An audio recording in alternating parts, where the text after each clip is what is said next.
क्या आपने कभी सोचा है आपके किचन में रखा गैस सिलेंडर आखिर आता कहां से है?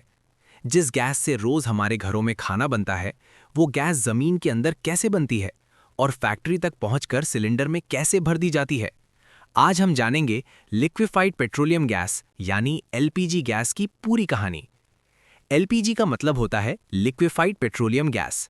ये असल में दो गैसों का मिश्रण होती है, प्रोपेन और ब्यूटेन।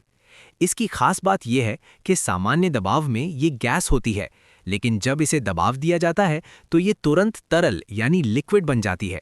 इसी वजह से इसे सिलेंडर में आसानी से स्टोर किया जा सकता है। एलपीजी गैस सीधे जमीन से नहीं निकलती, ये दो तरीकों से मिलती है। पहला, जब जमीन के अंदर से क्रूड ऑयल निकाला जाता है, और दूसरा, जब प्राकृतिक गैस को साफ किया जाता है। यानी एलपीजी असल में तेल और प्राकृतिक गैस के प्रोसेस से निकलने वाला एक महत्वपूर्ण ईंधन है। जब कच्चा तेल रिफाइनरी में पहुंचता है तो उसे बहुत बड़े टावर में गर्म किया जाता है। इस प्रक्रिया को फ्रैक्शनल डिस्टिलेशन कहा जाता है।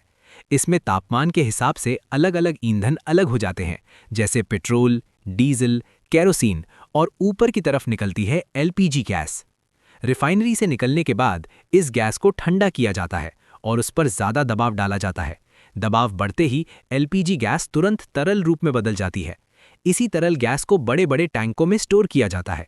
इसके बाद एलपीजी को बड़े गैस प्लांट में भेजा जाता है, जहां मशीनों की मदद से हजारों सिलेंडरों में गैस भरी जाती है।